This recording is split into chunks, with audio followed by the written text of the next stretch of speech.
नमस्कार दोस्तों, कैसे हो? उम्मीद करता हूँ खैरियत से होगे, स्वस्थ होगे, कुशल मंगल होगे, परिवार ठीक होगा। दोस्तों, इस बार थोड़ा वीडियो लेट हो गई थी कुछ कारणों की वजह से, लेकिन आगे कंटिन्यू रखेंगे। दोस्तों, अपने टॉपिक पढ़ रहे थे सिंधु घाटी सभ्यता। 2 पार्ट उसके कंप्लीट हो चुके हैं, तीसरा पार्ट शुरू करने जा रहे हैं। और इस तीसरे पार्ट के अंदर अगर किसी ने पिछले 2 पार्ट नहीं देखे हैं तो इसके डिस्क्रिप्शन में उसका लिंक दे दिया जाएगा। हमने इतिहास का कुछ सामान्य परिचय पढ़ा था। सिंधु घाटी जो सभ्यता है, जो सभ्यता और संस्कृति जो शब्द हैं उनका विश्लेषण किया था। सिंधु घाटी सभ्यता जो उसकी जो शुरुआत, उसका जो अतीत वगैरह था, उसके बारे में हमने बात की थी। और अब अपने बात करने जा रहे हैं सबसे पहले सिंधु घाटी सभ्यता का जो काल है उसके बारे में। तो पहला अपना जो पॉइंट है वो है सिंधु घाटी सभ्यता का काल, कि ये कब से कब तक रही। इसके अंदर दोस्तों बात करें तो सबसे पहले एक नाम आता है जो अपनी पिछली क्लासों में भी जिसका जिक्र कर चुके हैं, वो व्यक्ति है जॉन मार्शल। ठीक है दोस्तों, ये सिंधु घाटी सभ्यता का निदेशक था, जिसकी अपने पहले बात कर चुके हैं। क्या था ये? निदेशक। और इस व्यक्ति ने जो सिंधु घाटी सभ्यता का जो काल बताया है वो बताया है 3250 ईसा पूर्व से 2750 ईसा पूर्व। दोस्तों, आमतौर पर अपने देखते हैं कि जो सन होता है वो चलता है, जैसे अब वर्तमान की बात करें तो 2020 चल रहा है। अगर आपका एजुकेशन सेशन की बात करें, स्कूली सेशन की बात करें, तो अब जैसे शुरू होगा 2020 चल रहा है 2020-2021। चलो ठीक है, वो कोरोना की वजह से, महामारी की वजह से अब वर्तमान में स्कूल वगैरह नहीं खुले हैं, लेकिन जो सेशन तो जो चल रहा है वो कौन सा है? 2020-2021। पिछला जो सेशन था वो था 2019-2020। तो ये देख लो, क्रम से बढ़ते हुए क्रम के अंदर चल रहे हैं। लेकिन यहाँ हमने क्या लिखा है? उल्टा क्रम। क्या वजह है ये उल्टा क्रम लिखने की? इसके बारे में थोड़ा रुक के डिस्कस करेंगे, लेकिन सबसे पहले अपने बात कर लें कि जॉन मार्शल ने जो काल बताया है वो बताया है 3250 ईसा पूर्व से 2750 ईसा पूर्व। अब दोस्तों, ये जो काल है ना, इसकी एक जगह और भी जानकारी मिलती है अपने को। वो कहाँ मिलती है? वो मिलती है सरगान के अभिलेखों के अंदर। कहाँ मिलती है? सरगान के अभिलेखों के अंदर। अब ये सरगान के अभिलेख हैं, ये हैं मेसोपोटामिया के। कहाँ के हैं? मेसोपोटामिया के। और इन अभिलेखों में से जानकारी मिलती है अपने को कि इसका जो काल था, जो जॉन मार्शल ने बताया 3250 ईसा पूर्व से 2750 ईसा पूर्व। जॉन मार्शल के बारे में एक बात अपने और शेयर करेंगे, वो ये कि ये जो शब्द है ना, सिंधु घाटी सभ्यता, ये सबसे पहले जॉन मार्शल ने दिया था। कब दिया था? इसने दिया था 1924 के अंदर। सबसे पहले 1924 में इसका उपयोग किया था, इस शब्द का, जॉन मार्शल ने। लेकिन ये शब्द 1932 के अंदर इसको छपवाया गया था जॉन मार्शल के द्वारा। किसमें? वो एक समाचार पत्र था और जिसका नाम था the London weekly. London weekly, जैसे वीकली शब्द से ही पता चलता है कि ये एक साप्ताहिक समाचार पत्र था। तो इसके अंदर सबसे पहले जॉन मार्शल के द्वारा सिंधु घाटी सभ्यता का जो नाम दिया गया था 1924 में, तो द लंदन वीकली समाचार पत्र के अंदर इसको छपवाया गया था 1932 के अंदर। तो ये तो होगी जॉन मार्शल के द्वारा जो उसका काल दिया गया था, उसका नाम दिया गया था। और उसका जो सबूत मिला है एक और जगह से, वो है सरगान अभिलेख, कि इसका काल 3250 ईसा पूर्व से 2750 ईसा पूर्व है। ठीक है दोस्तों, उसके बाद आगे अगर बात करें तो दूसरा आता है काल के बीच, काल में, वो है कार्बन 14। ये एक पद्धति है दोस्तों। इस पद्धति के द्वारा इसका जो काल था वो था 2750 से लेकर 1750 ईसा पूर्व। 2700 ईसा पूर्व से 1700 ईसा पूर्व भी माना जाता है। ये दोस्तों ज़्यादा सर्वमान्य काल है जो कि कार्बन 14 पद्धति के द्वारा माना जाता है। इस काल का समर्थन भी किया है कुछ लोगों ने, जिनमें मुख्य रूप से हैं रोमिला, थापर और डी.पी. अग्रवाल। इन लोगों ने इसका समर्थन किया है कि ये जो काल है वो सही है और ज़्यादातर माना भी इसी काल को गया है। अब दोस्तों बात करें कि आखिर सी कार्बन जो पद्धति है, ये कार्बन 14 पद्धति है, वो क्या है। तो दोस्तों ये जो कार्बन 14 पद्धति है, इसकी अगर बात करें कि आखिर इसकी खोज किसने की, इसकी खोज की थी व्यक्ति था बिलियर्ड्स एफ लिब्बी। क्या नाम था उसका? Billiards F Libby. इस व्यक्ति ने इस कार्बन 14 पद्धति की खोज की थी। होता क्या है इसके अंदर? इसके अंदर ये होता है कि जो वस्तुएं होती हैं, जो वो वस्तु जब तक वो सजीव रहती हैं तो उस वस्तु के अंदर, कोई भी वस्तु है चाहे संसार के अंदर, ठीक है ना, जब तक वो सजीव है तब तक उसमें एक तो रहता है कार्बन 12 और एक रहता है कार्बन 14, C12 C14, ठीक है। लेकिन जब वो वस्तु निर्जीव हो जाती है तो तब उस वस्तु के अंदर ये जो कार्बन 12 होता है वो तो रहता है स्थिर, यानी कि जितना पहले था उतना रहता है। लेकिन ये जो कार्बन 14 है, C14 है, ये निर्जीव होने के बाद में धीरे धीरे कम होता जाता है, यानी कि इसका ह्रास होता जाता है। अब कितना ह्रास होता है, कितना कम होता है ये, तो इसकी अगर बात करें तो ये हर 5730 वर्ष के बाद आधा रह जाता है। कितना रह जाता है? आधा रह जाता है। इस प्रकार से इसकी अपने गणना कर सकते हैं। एक बात दोस्तों यहाँ पर ख्याल रखने योग्य है, वो ये है कि ये जो अपने बात की है ना, कि ये जो वस्तुएं, कोई भी वस्तुएं संसार के अंदर, उनके बारे में अपने इससे पता चल जाता है। लेकिन एक वस्तु है जिसका नाम है कांच, इसके बारे में अपनी कार्बन 14 पद्धति के द्वारा इसका जो काल है वो अपने पता नहीं लगा सकते कि वो वस्तु कितने समय पुरानी है। तो ये तो था इसके काल के बारे में जानकारी। उम्मीद करता हूँ आपको ये जानकारी समझ में आई होगी। आगे अगर अपने बात करें सिंधु घाटी सभ्यता की, तो ये दोस्तों ये जो सभ्यता है, ये सभ्यता नगरीय सभ्यता थी। दोस्तों आज अपने शहर देख रहे हैं, ठीक है, कितना डेवलप हो गए हैं, कितनी तरक्की हो गई है इनकी। लेकिन आपको जानकर हैरानी होगी कि आज से लगभग 5000 वर्ष पहले, यानी कि जो अपने सभ्यता की बात कर रहे हैं तो ये 5000 पहले ही होगी ना। कैसे?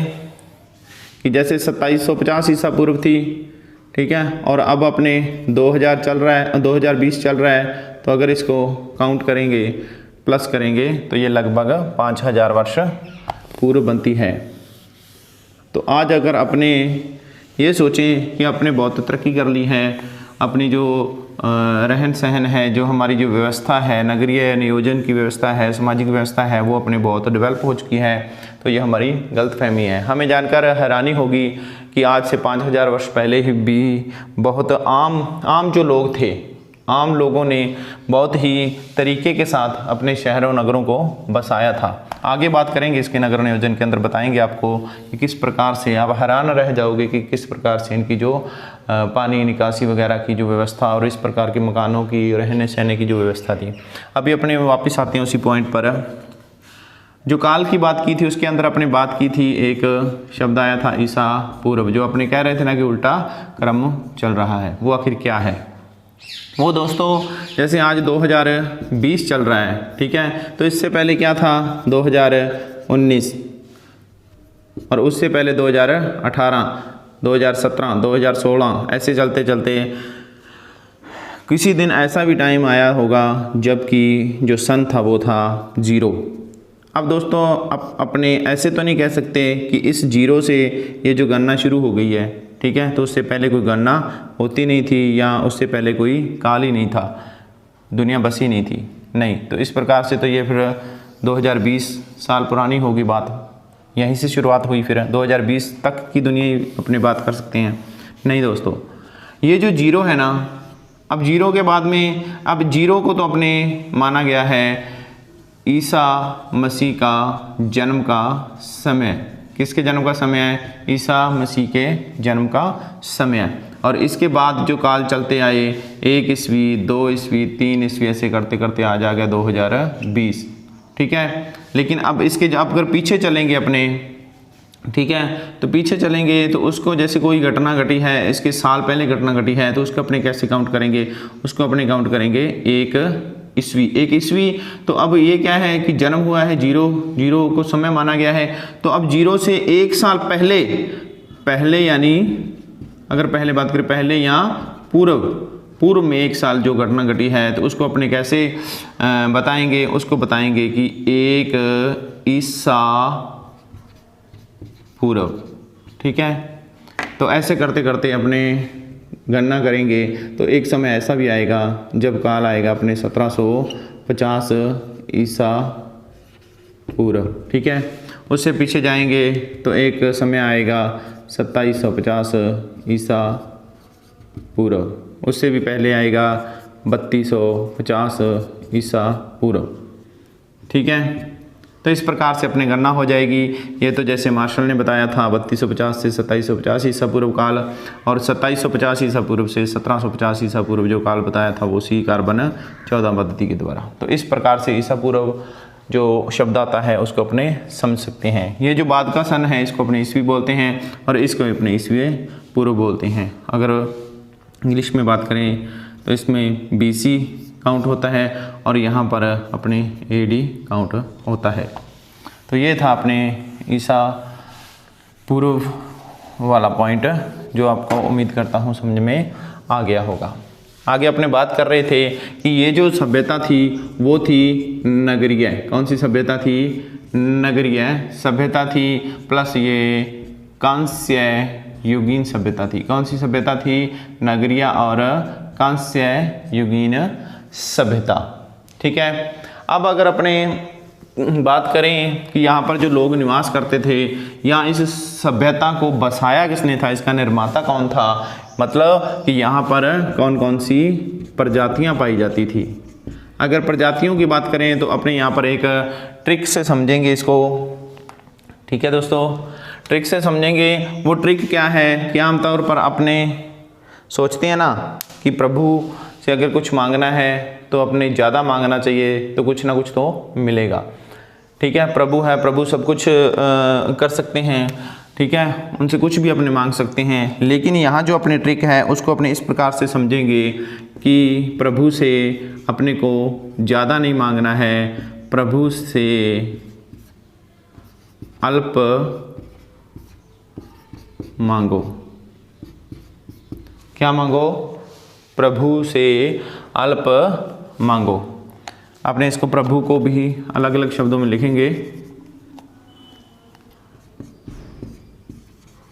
प्रभु से अल्प मांगो, ये हमारी ट्रिक है। अगर आपको क्वेश्चन आता है कि सिंधु घाटी सभ्यता में कौन कौन सी जातियाँ निवास करती थी, प्रजातियाँ निवास करती थी, तो आपको ये ट्रिक याद रखनी है कि प्रभु से अल्प मांगो। इसी से अपनी वो प्रजातियाँ बन जाएंगी, इसी से अपने निर्माता का नाम निकल कर आएगा।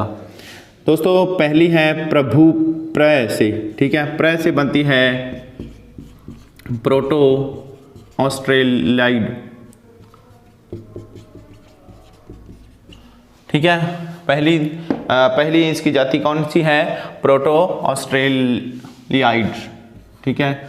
और दूसरी भू से क्या बनती है? भू से बनती है भूमध्य सागरीय। कौन सी है? भूमध्य सागरीय, या आपने इसको कह सकते हैं कि द्रविड़। कौन सी कह सकते हैं? द्रविड़ प्रजाति। और इसी प्रजाति की अगर बात करें तो इसी के सबसे ज़्यादा अपने को साक्ष्य भी प्राप्त होते हैं और इसी प्रजाति को ही इसका निर्माता भी माना गया है। इस जाति को भूमध्य सागरीय को, ठीक है। तो इसको अपने ज़्यादा थोड़ा ख्याल रखना है कि जो भूमध्य सागरीय जो प्रजाति है उसको द्रविड़ जाति भी कहते हैं और इसी के सबसे ज़्यादा साक्ष्य मिले हैं और इसी को अपने इसका निर्माता भी मानते हैं। उसके बाद में अगर बात करें तो शब्द आता है अल्प। अल्प से बनती है अपने अल्पाइन। कौन सी प्रजाति बनती है? अल्पाइन। मांगो। मांगो से शब्द बनता है मंगोलिया। कौन सी जाति बनती है? मंगोलिया। तो इस प्रकार से अपने 1, 2, 3 और कम से कम 4 प्रजातियाँ पाई जाती हैं। कम से कम कितनी जातियाँ पाई जाती हैं? 4 प्रजातियाँ पाई जाती थी, ठीक है। मंगोलिया या मंगोलियन। तो ये थी इसकी प्रजातियों के बारे में बात। तो यहाँ तक अपने बात हो गई है। इसका अपने काल समझ लिया है कि कौन सा काल था, ठीक है, और कौन सी प्रजातियाँ थी, कौन सी ये सभ्यता थी, ठीक है। यहाँ तक अपने क्लियर हो गया है। इसके बाद में अगर अगले पॉइंट की बात करें तो वो आता है, इसका अगला पॉइंट बहुत ही महत्वपूर्ण पॉइंट है जो वो है विस्तार। कौन सा पॉइंट है? विस्तार। कि इसका जो विस्तार है सिंधु घाटी सभ्यता का वो कहाँ कहाँ तक था। इसके अंदर अगर बात करें नदी क्षेत्र की बात करें ना दोस्तों, कि नदियों का जो बहाव क्षेत्र था, प्रवाह क्षेत्र के दृष्टिकोण से अगर बात करें तो इसका विस्तार कहाँ तक सबसे ज़्यादा किस एरिया में था? तो वो था गग्गर और हकरा। इसके प्रवाह क्षेत्र में सबसे ज़्यादा सिंधु घाटी सभ्यता के जो स्थल हैं वो मिले हैं। गग्गर यानी सरस्वती नदी, ठीक है दोस्तों। उसके बाद अगर बात करें कि कहाँ कहाँ पर ये ज़्यादा फैली हुई है तो ये मुख्य रूप से 3 देशों में फैली हुई है। उसके अंदर सबसे पहले आता है अपना भारत महान, और दूसरे नंबर पर आता है पाकिस्तान, और तीसरे नंबर पर आता है अफगानिस्तान। अब कितने कितने स्थल मिले हैं? तो इसके अंदर सबसे ज़्यादा स्थल जो मिले हैं वो मिले हैं भारत के अंदर, सबसे ज़्यादा स्थल। और सबसे कम स्थल की बात करें तो सबसे कम स्थल मिले हैं अफगानिस्तान के अंदर। यहाँ पर तो मात्र 2 ही मिले हैं, ठीक है। सबसे ज़्यादा की बात करें तो भारत के अंदर, और सबसे कम की बात करें तो अफगानिस्तान के अंदर। अब भारत के अंदर सबसे ज़्यादा मिले हैं, और अगर भारत के अंदर बात करें कि कहाँ से सबसे ज़्यादा मिले हैं तो वो मिले हैं गुजरात से। कहाँ से मिले हैं? गुजरात से। और यहाँ से मिले हैं लगभग 200 के करीब स्थल मिले हैं, ठीक है। आगे अगर बात करें इसके बारे में अपने इसके विस्तार की दोस्तों, तो इसका विस्तार के अगर उत्तर दक्षिण से लेकर पूर्व पश्चिम के अंदर और इसका जो किस प्रकार से विस्तार हुआ है उसके बारे में बात करें अपने, तो इस प्रकार से समझेंगे उत्तर दक्षिण और ये हो गया पश्चिम पूर्व, ठीक है। उत्तर के अंदर बात करें कि कहाँ से इसका विस्तार स्थल है। अगर भारत के दृष्टिकोण से बात करें कि भारत के अंदर, तो भारत के अंदर इस सभ्यता का जो स्थल है वो है मांडा। और मांडा कहाँ पर है? मांडा है अखनूर ज़िले में। और अखनूर की बात करें तो अखनूर पाया जाता है दोस्तों जम्मू एंड कश्मीर में। तो जम्मू एंड कश्मीर आपको बताने की ज़रूरत नहीं है कि कहाँ पाया जाता है, ठीक है। और इसके बाद अगर दक्षिण की बात करें तो जो दक्षिणी इसका जो स्थल है भारत के अंदर वो है दैमाबाद। कौन सा स्थल है? दैमाबाद। और ये कहाँ पाया जाता है? ये पाया जाता है अहमदनगर में। और ये अहमदनगर कहाँ है? ये है महाराष्ट्र में। कहाँ पर है? महाराष्ट्र में। दक्षिणी स्थल कौन सा हो गया इसका? दैमाबाद। अगर नदी की आपसे क्वेश्चन पूछा जाए कि कौन सी नदी के किनारे पाया जाता है तो नदी आती है दोस्तों प्रवरा नदी, ठीक है। और ये प्रवरा जो नदी है ये नदी अपने है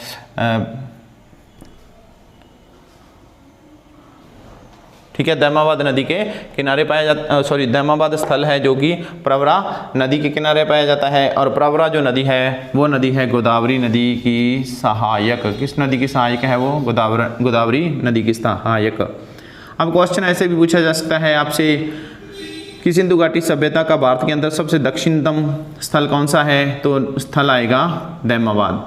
किस जिले में पूछा जाए तो अहमदनगर। कौन से राज्य में? महाराष्ट्र में। और किस नदी के किनारे पूछा जाए? ऑप्शन में अगर दोस्तों प्रवरा नदी आ गया तो आपको टिक करना है प्रवरा नदी पर, और अगर प्रवरा नदी नहीं आता है, सिर्फ गोदावरी नदी आता है, तो अपने बेझिझक टिक कर सकते हैं गोदावरी नदी पर, आपका क्वेश्चन सही हो जाएगा। ये तो हो गया उत्तर और दक्षिण की दिशाओं का। इसके बाद अगर बात करें पश्चिम और पूर्व की, तो पश्चिम के अंदर जो स्थल है इसका सिंधु सभ्यता का वो है दोस्तों सूतकांगे डोर। कौन सा है? सूतकांगे डोर। ठीक है, सूतकांगे डोर कहाँ पर पड़ता है? सूतकांगे डोर पड़ता है बलूचिस्तान में। कहाँ पड़ता है? बलूचिस्तान में, यानी कि ये जो स्थल है ये भारत में नहीं है, बलूचिस्तान में है। और बलूचिस्तान में भी अगर आपसे नदी पूछा जाए कि कौन सी नदी किनारे है ये सूतकांगे डोर, तो ये है दाश्क नदी के किनारे। कौन सी नदी के किनारे? दाश्क नदी के किनारे। इसके बाद अगर बात करें अपने कि इसका जो पूर्वी स्थल है वो कहाँ पर है, तो दोस्तों पूर्वी स्थल है वो है आलमगीर। कौन सा है? आलमगीर। और ये आलमगीर कहाँ पाया जाता है? ये पाया जाता है मेरठ में, और मेरठ पाया जाता है दोस्तों यूपी के अंदर। यूपी कौन सा? यूपी अपने योगी आदित्यनाथ जी वाला यूपी। यहाँ के योगी आदित्यनाथ जी मुख्यमंत्री हैं वर्तमान में, और यहाँ पाया जाता है आलमगीर आलम। ठीक है, और इसकी अगर बात करें दोस्तों कि कौन सी नदी के किनारे पाया जाता है, तो ये पाया जाता है हिंडन नदी के किनारे। तो इस प्रकार से दोस्तों अपने भारत के अंदर जो उत्तरी जो बिंदु है वो है मांडा अखनूर में, और दक्षिण दामाबाद में, पूर्वी जो है आलमगीर है, और अगर पश्चिम की बात करें पश्चिम बलूचिस्तान में है, वो सूतकांगे डोर है और दाश्क नदी के किनारे है। अब अगर इसकी लंबाई और चौड़ाई की बात करें दोस्तों उत्तर से जो दक्षिण की जो लंबाई है वो है इसकी 1400 किलोमीटर, और अगर पूर्व से पश्चिम या पश्चिम से पूर्व की बात करें तो वो है इसकी 1600 किलोमीटर। ठीक है तो ये था इसका विस्तार। इसके अलावा अगर दोस्तों एक क्वेश्चन आपको ध्यान रखने वाली बात है कि अगर तो इसका उत्तरी बिंदु पूछा जाता है भारत के अंदर, वो तो आएगा मांडा। अगर आपसे बाई चांस क्वेश्चन पूछा जाता है कि सिंधु घाटी सभ्यता का सबसे उत्तरतम बिंदु कहाँ पर है और कौन सा है, तो वो अपने यहाँ पर ये नहीं आएगा। वो आपको देखना होगा कि जैसे ये है ना, ये अपना ये जो ठीक है ये अपना भारत का हो गया ना, और इसके बाद इधर पाकिस्तान आ जाता है। ठीक है, और इस साइड में ऊपर आ जाता है अपने कौन सा दोस्तों? अफगानिस्तान। कौन सा आ जाता है? अफगानिस्तान। ठीक है, तो इसका मतलब सिंधु घाटी सभ्यता का उत्तरतम बिंदु कौन हो गया? थोड़ा ऊपर है तो उत्तरतम बिंदु हो गया अफगानिस्तान का। और अफगानिस्तान के अंदर पूछा जाए तो कौन सा आएगा वो यानी कि उत्तरतम बिंदु कौन सा आएगा, तो वो आएगा मुंडी गाक। कौन सा आएगा? मुंडी गाक। कौन सा बिंदु आएगा? मुंडी गाक। और एक यहाँ पर और है वो है शोरतगुई। ये दो स्थल हैं जो कि अफगानिस्तान के अंदर पाए जाते हैं। तो आपसे दोस्तों अगर बिल्कुल उत्तरतम बिंदु पूछा जाए तो वो आपने उत्तरतम बिंदु नोट करना है मुंडी गाक सिंधु घाटी सभ्यता का। अगर सिंधु घाटी सभ्यता का भारत के अंदर उत्तरी स्थल पूछा जाए तो वो आएगा मांडा।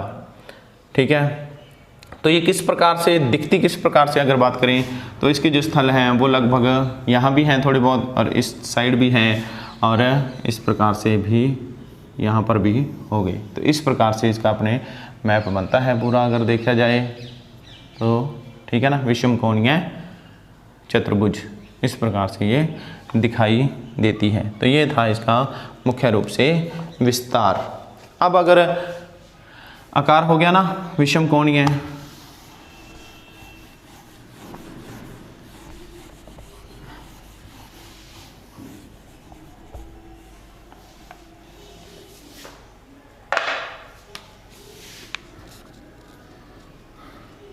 अब इसके क्षेत्रफल की बात करें तो वो था, इसका क्षेत्रफल है 12,99,600 किलोमीटर, सॉरी वर्ग किलोमीटर, 12,99,600 12 लाख। ठीक है। अब अगर दोस्तों ये तो था इसका वर्ग किलोमीटर क्षेत्रफल, आगे जो इसका अपडेट होकर आया था वो आया था, ये जो 2 है ना, बस इसको ही बदलना अपने। अगर आपसे अपडेट पूछा जाता है तो अपडेट हुआ था वो था 2 को अपने 3 में बदल देना है और बाकी वैसे का वैसे ही लिखेंगे। तो यानी कि इसका जो अपडेट जो क्षेत्रफल था वो कितना था, 13,99,600 वर्ग किलोमीटर। लेकिन अगर वर्तमान के अंदर बात करें तो वर्तमान में अपने को इसकी जानकारी होती है, तो इसका जो क्षेत्रफल है वो पाया जाता है लगभग 16 लाख वर्ग किलोमीटर। ठीक है। इतना डीपली क्वेश्चन आएगा नहीं, लेकिन फिर भी अगर पूछा जाता है तो ऑप्शन में इसमें अलग अलग ही आएगा। अगर वर्तमान में पूछा जाता है तो अपने करना है 16 लाख वर्ग किलोमीटर। ठीक है। अपडेट वर्जन आता है, अपडेट में आता है तो 13,99,600, यहाँ इसको अपने 14 लाख भी आ जाता है राउंड फिगर में, है ना, और ये अपने आ जाता है 12,99,000, यहाँ 13 लाख वर्ग किलोमीटर। तो ये था इसका विस्तार। उम्मीद करता हूँ आपको समझ में आ गया होगा विस्तार के अंदर। इसके बाद अगर अपने बात करें तो इसके स्थल, आगे जो अपना पॉइंट आता है वो आता है इसके स्थलों के बारे में। इसके बारे में आता है स्थल कि कहाँ कहाँ पर इसके स्थल हैं। ये जो दोस्तों स्थल है ना इसके, कि कितने स्थल खोजे गए हैं और कौन से देश में कितने हैं, ये आपको ना एक ट्रिक के माध्यम से मैं समझाऊंगा, लेकिन यहाँ नहीं समझाऊंगा इसको। ठीक है। वो ट्रिक आपको मैं अलग से बताऊंगा बाद में, या उसका आपको मैं PDF दे दूंगा, या बाद में किसी एक क्लास के अंदर अलग से उसकी छोटी क्लास 5-7 मिनट की बनेगी, उसकी ट्रिक बना के ना वो आपको समझा दूंगा कि कौन कौन से स्थल खोजे गए हैं। अपने मुख्य रूप से जो स्थल हैं उसके वर्णन तो करना ही पड़ेगा अलग अलग से। ठीक है। तो अपने वर्णन के हिसाब से अपने शुरू करते हैं। सबसे पहले शुरू करते हैं अपने जो स्थल है वो है हड़प्पा। सबसे पहले खुदाई भी इसकी हुई थी ना, खोज इसकी हुई थी, हड़प्पा स्थल। तो अपने पीछे पढ़ चुके हैं ना इसके बारे में कि हड़प्पा को किसने खोजा था, दयाराम साहनी ने। किसने खोजा था, दयाराम साहनी ने। और कब खोजा था, 1921 के अंदर। ये दोस्तों बात ध्यान में रखना कि आपको क्वेश्चन आता है इसकी खोज के बारे में। ठीक है। खोज इसकी किसने की थी, दयाराम साहनी ने। और कब की थी, 1921 के अंदर। ठीक है। अब आगे बात करें तो ये जो हड़प्पा सभ्यता है ना, इसको और ऋग्वेद के अंदर इसको हड़प्पा सभ्यता भी बोलते हैं, सिंधु घाटी सभ्यता का, क्योंकि पहला स्थल इसका यही खोजा गया था ना, तो इसी से इसका नाम पड़ गया था। ऐसे सिंधु घाटी सभ्यता की अगर बात करें ना तो इसको ऋग्वेद के अंदर, जो ऋग्वेद है ना, ऋग्वेद, इसके बारे में मैं आपको आगे बताऊंगा जब ये अपना कंप्लीट हो जाएगा। आगे अपने वैदिक सभ्यता करेंगे, वहाँ पर ऋग्वेद के बारे में चर्चा करेंगे। तो एक बात आपको बता देता हूँ कि इस हड़प्पा सभ्यता को ना ऋग्वेद के अंदर हरियूपिया कहा गया है। क्या कहा गया है, हरियूपिया। हरियूपिया क्या कहा गया ऋग्वेद के अंदर, हरियूपिया। ठीक है। अब दोस्तों अगर बात करें कि ये जो हड़प्पा जो स्थल है ये मिला कहाँ था, ये दोस्तों मिला था पाकिस्तान, वर्तमान जो पाकिस्तान है ना वहाँ पर मिला था। और मिला था ये पाकिस्तान में एक स्थल है मोंटगोमरी, यहाँ मिला था मोंटगोमरी में। और मोंटगोमरी का जो वर्तमान नाम है वो है दोस्तों, वर्तमान इसका नाम है शाहीवाल। क्या नाम है इसका, शाहीवाल। वर्तमान बात करें तो शाहीवाल नाम है इसका, पहले इसका नाम था मोंटगोमरी, और यहाँ मिला था ये हड़प्पा स्थल। ठीक है। और यहाँ अगर नदी की बात करें ना कि कौन सी नदी के किनारे मिला था, तो ये नदी थी रावी नदी के किनारे हड़प्पा जो सभ्यता है, जो हड़प्पा जो स्थल है वो मिला था। ठीक है। मोंटगोमरी जो है वो पाकिस्तान में है, और पाकिस्तान के भी पंजाब के अंदर है। ठीक है। यहाँ तक अपने बात हो गई है। शाहीवाल है जो पाकिस्तान का जो पंजाब है वहाँ पर है। आगे अगर अपने बात करें इसके बारे में, ये तो दोस्तों हमने पहले बात की है खोज के बारे में कि खोज इसकी किसने की थी, दयाराम साहनी ने। ठीक है। अगर आपको क्वेश्चन आ जाता है ना उत्खनन, तो उत्खनन में इसका नाम नहीं आएगा दयाराम साहनी का, ध्यान रखना। उत्खनन के अंदर अगर आपसे क्वेश्चन पूछा जाता है कि उत्खनन इसका किसने किया था, तो उत्खनन इसका हुआ था 2 बार उत्खनन हुआ था। एक तो हुआ था 1926 और एक हुआ था 1946 के अंदर। कब हुआ था? 1946। ये तो था माधव स्वरूप वत्स और ये था मार्टिन व्हीलर। क्या था? Martin wheeler. जो पिछली क्लास हुई थी ना, वहाँ पर अपने इसका विस्तार थोड़ी पढ़ा था, सिर्फ हड़प्पा सभ्यता की खोज के बारे में पढ़ा था, स्थलों के बारे में शुरुआती थोड़ी बताई थी, है ना। तो वहाँ पर मैंने यही बताया था कि उसका दयाराम साहनी ने इसकी खोज की थी। तो मेरे को एक कमेंट के अंदर अपने एक दोस्त ने क्वेश्चन पूछा था कि सर माधव स्वरूप वत्स का नाम नहीं आया। तो दोस्तों ये आया है यहाँ पर उसका नाम किस प्रकार से कि इसके उत्खनन के अंदर।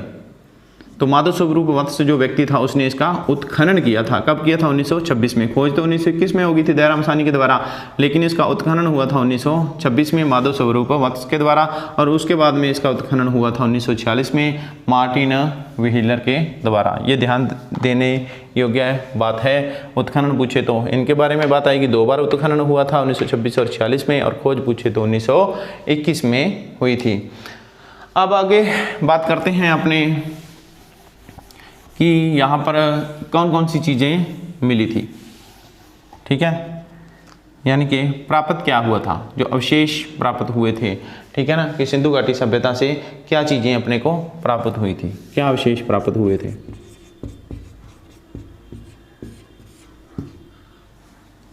सबसे अगर पहले अपने बात करते हैं जो हड़प्पा जो सभ्यता है ना, या सैंधव सभ्यता है, ये सभ्यता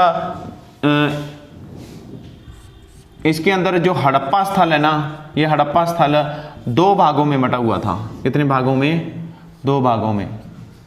इसके 2 टीले प्राप्त हुए हैं अपने को। एक तो हुआ है इसका पश्चिमी टीला प्राप्त हुआ है और एक पूर्वी टीला। पश्चिमी टीला और पूर्वी टीला। ये जो पश्चिमी टीला है ना, वो टीला था दुर्ग टीला। कौन सा था? दुर्ग टीला बोला जाता है, और इसको बोला जाता है नगर टीला। अब नगर से समझ में आता है कि यहाँ पर आम लोग निवास करते थे। ठीक है ना, जनता निवास करती थी। और ये जो दुर्ग है तो यानी कि यहाँ पर जो प्रशासनिक वर्ग था वो निवास करता था। कहाँ पर? दुर्ग टीले के अंदर। ठीक है, ये जो नगर टीला है ना, यहाँ पर तो अपने आगे की क्लास में बात करेंगे, क्योंकि इसके बारे में पढ़ेंगे नगर नियोजन के बारे में कि किस प्रकार से यहाँ पर नालियाँ बनी हुई थी और किस प्रकार से निकासी होती थी पानी वगैरह की, है ना, किस प्रकार के घर बने हुए थे।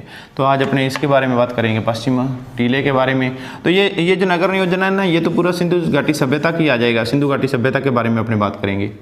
तो ये अगर हड़प्पा के दुर्ग टीले की बात करें कि वहाँ पर किस प्रकार की व्यवस्था थी, तो ये अपने पहले बात की थी ना कि एक नदी थी। ठीक है, कौन सी नदी? रावी नदी, है ना। तो उसके किनारे पर थी ये सभ्यता। कौन सी? हड़प्पा सभ्यता। तो इसका मतलब इसका जो टीला जो खोजा गया, जो पश्चिमी टीला था, वो था इस प्रकार से। अपने इसका डायग्राम बनाएंगे। ठीक है, पश्चिमी टीला था, और इस टीले के अंदर जो चीज़ें मिली है उसके बारे में अपने बात करेंगे। सबसे पहले तो एक तो यहाँ पर मिला है मजदूर बैरक मिला है। ठीक है, और एक मिला है अपने को श्रमिक निवास। ये शब्द दोनों श्रमिक और मजदूर लगभग एक ही हो गया ना। बैरक और निवास का फ़र्क क्या है कि यहाँ पर तो उन लोगों को रखा जाता था कि जिनको यहाँ पर कैद करके रखा जाता था और उनसे बाद में कार्य करवाए जाते थे। और ये जो श्रमिक हैं ये इनको मेहनताना मिलता था और इनसे भी कार्य करवाया जाता था। इनका जो निवास स्थल ये होता था। ठीक है, आगे अगर बात करें दोस्तों, तो इसके अंदर हमें 6 की 2 पंक्तियाँ मिली हैं।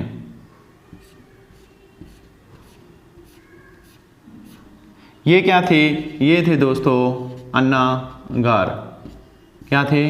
अन्नागार। और ये अन्नागार अगर अपने बात करें तो सिंधु घाटी के जो स्थल मिले हैं ना, ठीक है, उन स्थलों में इन स्थलों के अंदर ना जो सबसे जो बड़ा जो स्थान मिला है वो मिला है लोथल के अंदर जो गोदीवाड़ा मिला है ना, वो सबसे बड़ा स्थान मिला है गोदीवाड़ा। गोदीवाड़ा कहें या इसको अपने बंदरगाह भी कह सकते हैं। ये सबसे बड़ा स्थान मिला है और उससे दूसरे नंबर पर आता है सिंधु घाटी सभ्यता का जो सबसे बड़ा स्थल है वो अन्नागार है। अन्नागार मिला है सिंधु घाटी सभ्यता का सेकंड सबसे बड़ा स्थल। कौन सा? हड़प्पा के अंदर जो अन्नागार मिला है 6-6 की पंक्तियों के अंदर। ठीक है, और आगे इसके बात करें तो यहाँ पर ना दोस्तों मिला है एक जो प्रशासनिक वर्ग का निवास स्थान था, और इस प्रशासनिक वर्ग के निवास स्थान के सामने ही मिला है एक ऊंचा चबूतरा मिला है, जहाँ पर कुछ गेहूं और जौ के दाने मिले हैं। किसके दाने मिले हैं? गेहूं और जौ के साक्ष्य प्राप्त हुए हैं। किसके? गेहूं और जौ के। दोस्तों ध्यान रखने योग्य बात है कि सिंधु घाटी सभ्यता के अंदर जो प्रथम साक्ष्य मिले हैं ना गेहूं और जौ के, वो यहीं पर मिले हैं। और अनुमान लगाया जाता है कि ये जो चबूतरा है ईंटों का बना हुआ चबूतरा है। किसका? ईंटों का। और अनुमान ये लगाया जाता है कि यहाँ पर महिलाएं इनको धान को साफ करती होंगी। क्या करती होंगी? महिलाएं धान को साफ करती होंगी। ठीक है, तो यहाँ पर क्या हुआ है? गेहूं और जौ के साक्ष्य मिले हैं। अब गेहूं और जौ के साक्ष्य तो यहाँ मिले हैं, लेकिन एक बात ध्यान रखना कि जौ है ना, जो जौ की जो उत्तम किस्म की अगर खेती की बात करें ना, उत्तम किस्म की जो खेती है उसके साक्ष्य कहाँ से मिले हैं? तो उसके साक्ष्य मिले हैं बनावली से। ये थोड़ा शब्दों का हेरफेर हो जाता है क्वेश्चनों के अंदर। अगर तो पूछा जाए जौ के प्रथम साक्ष्य कहाँ से मिले हैं तो वो मिले हैं हड़प्पा से, और पूछा जाए जौ की उत्तम खेती के साक्ष्य कहाँ से मिले हैं तो वो मिले हैं बनावली से। ठीक है, तो ये आपको ध्यान रखने योग्य बात है। ठीक है, और उसके अलावा अगर बात करें ना तो ये जो पश्चिमी जो टीला है इसके ना चारों तरफ दुर्गीकरण किया जाता था। क्या किया जाता था? दुर्गीकरण। दुर्ग की तरह दीवार बनाई जाती थी, या इसको अपने परकोटा भी कह सकते हैं।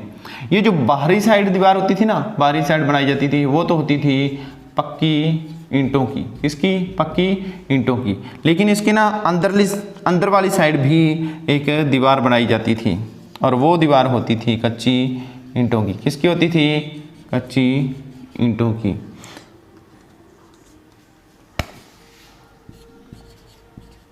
कच्ची ईंटों की। और ये जो स्थल होता था ना, जो पश्चिमी स्थल या पश्चिमी अपने टीला कहें, ये दोस्तों पश्चिमी टीला ना थोड़ा ऊंचाई पर होता था। जो पूर्वी टीला है, ठीक है, वो तो होता था थोड़ा नीचा। पूर्वी टीला क्या होता था? नीचा होता था, और जो पश्चिमी टीला होता था वो ऊपर होता था। तो इससे से अपने एक बात समझ में आती है कि जैसे उस टाइम ये नदियों में बाढ़ वगैरह आती थी है ना, पानी वगैरह आता था, तो सबसे पहले ये लोग क्या सोचते थे? प्रशासनिक जो वर्ग होता था वो ये सोचता था कि अपनी सुरक्षा ज़्यादा महत्वपूर्ण है, बाकी कोई बात नहीं, नगर के जो आम लोग हैं उनका तो बाद में देखा जाएगा। इसलिए ये अपना जो निवास स्थान बनाते थे वो ऊपर बनाते थे। ठीक है, और वहाँ पर खतरा कम होता था, और जो नगर टीला होता था वो थोड़ा नीचे होता था। ठीक है, तो ये तो था इसका जो सारा अपने जो डिस्कस की है। एक अपने बात की थी पहला कि ये हड़प्पा है, ये जो 2 भागों में बटा हुआ था। कितने भागों में? 2 भागों में, और लगभग सारे ही ना 2 भागों में बटे हुए हैं, लेकिन एकमात्र स्थल है उसका नाम है धौलावीरा। क्या नाम है उसका? धौलावीरा। ये 3 भागों में बटा हुआ है। सिंधु घाटी सभ्यता का एकमात्र स्थल धौलावीरा, जो कि 3 भागों में बटा गया है, और इसके तीसरे भाग को क्या कहा जाता है? तीसरे भाग को मध्यमा कहा जाता है। ये अलग क्वेश्चन है, धौलावीरा में करेंगे अपने। ये बनावली में भी उत्तम खेती के साक्ष्य है, आ जाएगा बाद में। तो ये हड़प्पा से संबंधित कुछ महत्वपूर्ण बातें थी। उम्मीद करता हूँ कि इससे बाहर नहीं जाएगा आपका रीट वगैरह के अंदर। जहाँ जहाँ आपका ये सिलेबस है ना, रीट के लेवल का जो आपका कोई भी कंपटीशन है, तो उस कंपटीशन के अंदर उम्मीद करता हूँ कि इससे बाहर कोई क्वेश्चन नहीं जाएगा।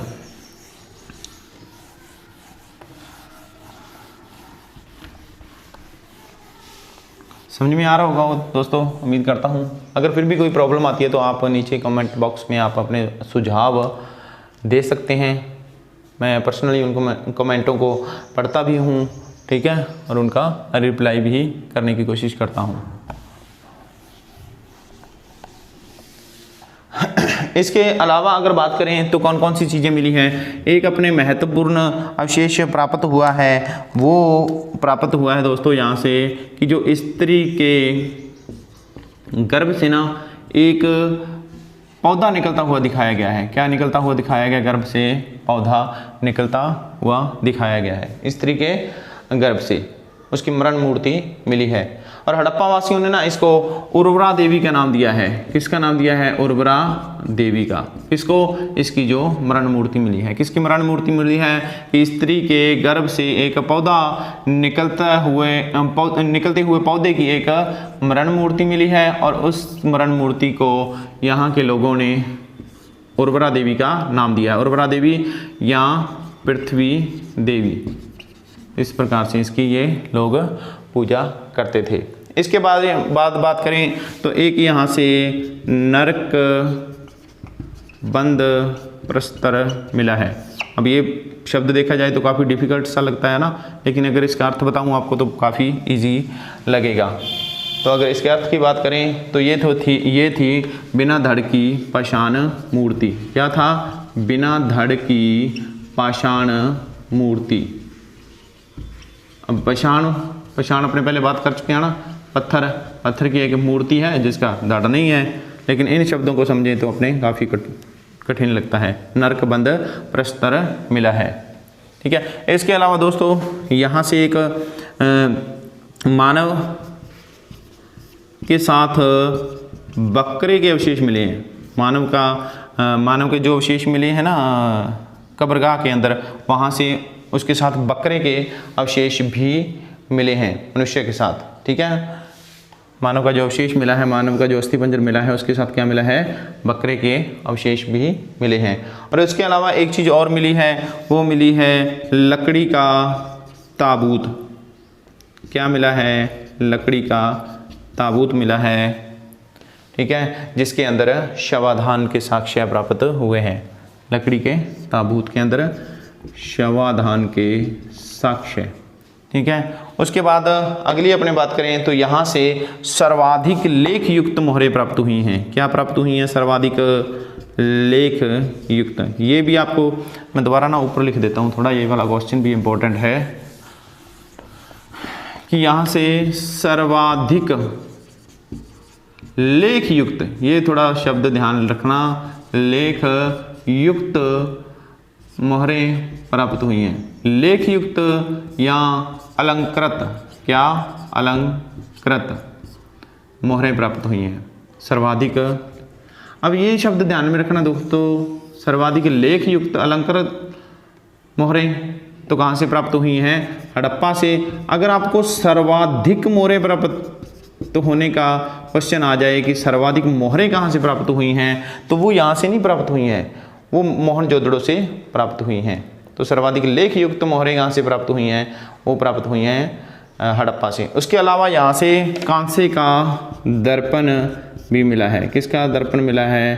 कांसे का दर्पण। तो इससे पता चलता है कि काफ़ी महिलाएं वगैरह जो थी, काफ़ी श्रृंगार वगैरह के अंदर उनका भी ध्यान था। ये जो श्रृंगार वाला जो सिस्टम है वो तभी से चला आ रहा है। इसके अलावा दोस्तों यहाँ से एक पीतल की इक्का गाड़ी भी मिली है। क्या मिला है? पीतल की इक्का गाड़ी। तो ये जो सारी चीज़ें हैं ना, ये सारी चीज़ें देखकर अपने को एक बात का तो ज़रूर पता चलता है कि इनका जो रहन सहन था ना वो लगभग अपने जैसा ही था। ठीक है। तो ये तो थी हड़प्पा के बारे में मुख्य बातें। उम्मीद करता हूँ हड़प्पा से संबंधित कोई क्वेश्चन छूटा नहीं होगा। जो मुख्य जो चीज़ें थी, जो इम्पोर्टेंट चीज़ें थी, जो परीक्षा के दृष्टिकोण से महत्वपूर्ण थी, वो सारी लगभग आ गई हैं। ठीक है। तो हड़प्पा तो दोस्तों अपना लगभग हो गया है कंप्लीट। ठीक है। अगर इसके बारे में और कोई क्वेश्चन रह गया होगा तो अपने वो अगली क्लास में थोड़ा बहुत उसको डिस्कस कर लेंगे, लेकिन लगभग अपने कोई इसके अंदर कमी नहीं रही है। अगला जो अपने टॉपिक पढ़ेंगे वो पढ़ेंगे मोहनजोदड़ो और उसके साथ कुछ और टॉपिक जो स्थल हैं वो पढ़ेंगे। ठीक है। तो ये थी दोस्तों हड़प्पा सभ्यता स्थल, सिंधु घाटी सभ्यता का। ठीक है। जिसके बारे में अपने पढ़ा, उसका सिंधु घाटी सभ्यता का विस्तार पढ़ा, काल पढ़ा, हड़प्पा सभ्यता के बारे में पढ़ा, हड़प्पा स्थल के बारे में, ठीक है ना, कि वहाँ से क्या क्या अवशेष प्राप्त हुए हैं, कैसे वो टीले और पश्चिमी टीले के अंदर क्या कुछ था, किस प्रकार से दुर्गीकरण था, ये सारी चीज़ें अपने पढ़ी हैं। तो उम्मीद करता हूँ आप लोगों को पसंद आया होगा। अगर पसंद आई है, क्लास पसंद आ रही है, समझ में आ रही है, तो प्लीज़ आपसे रिक्वेस्ट है कि इसको ज़्यादा से ज़्यादा शेयर करें, लाइक करें, सब्सक्राइब करें और दूसरों से भी सब्सक्राइब करवाएं। बहुत बहुत धन्यवाद।